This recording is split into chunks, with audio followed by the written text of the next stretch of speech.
অবশেষে জনসম্মুখে ক্ষমা চাইলেন আর্জেন্টিনা বনাম স্পেনের সেই আলোচিত ফাইনাল ম্যাচের রেফারি স্লাভকো ভিনচিচ।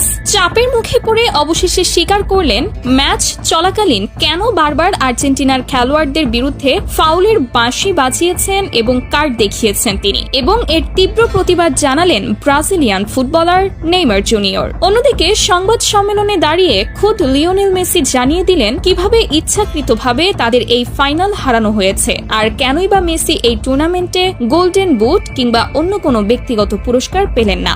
ফাইনালের আগে থেকেই সবাই ধরে নিয়েছিলেন এই ম্যাচ হবে একেবারে হাড্ডাহাড্ডি এবং সমানে সমানে এক লড়াই। বাংলাদেশ সময় রাত 1টায় শুরু হয় এই মহা গুরুত্বপূর্ণ ফাইনাল। খেলার শুরুটাও হয়েছিল ঠিক তেমনই। আর্জেন্টিনা যথেষ্ট ভালো খেলছিল, স্পেনও নিজেদের সাধ্যমতো ভালো ফুটবল উপহার দিচ্ছিল, কিন্তু খেলার বয়স যখন 10 মিনিট পার হলো তখন থেকেই শুরু হলো এক রহস্যময় পরিবর্তন। আর্জেন্টিনা যেন হঠাৎ করেই নিজেদের স্বাভাবিক খেলার ছন্দ ভুলে গেল। একের পর এক ভুল পাস, উদ্দেশ্যহীন শট, বল কাকে দিচ্ছে কেন দিচ্ছে যেন কিছুই তারা বুঝে উঠতে পারছিল না মাঠে। অন্যদিকে স্পেনের খেলায় ছিল এক অন্যরকম সৌন্দর্য।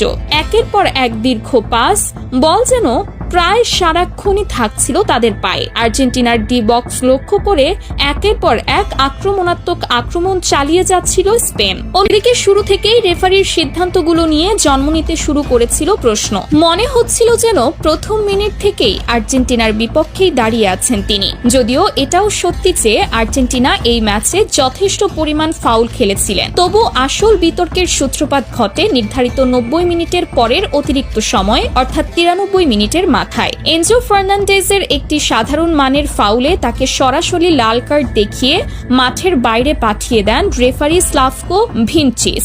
লাল কার্ডের সিদ্ধান্তের সঙ্গে সঙ্গেই মাঠে থাকা লিওনেল মেসি সহ বাকি খেলোয়াড় এবং মাঠের বাইরে থাকা কোচ লিওনেল স্কালোনি তীব্র প্রতিবাদ জানান। তারা দাবি করেন VAR প্রযুক্তির মাধ্যমে সিদ্ধান্তটি আরেকবার পর্যালোচনা করা হোক, কিন্তু রেফারি সেই দাবিতে কর্ণপাত করেননি।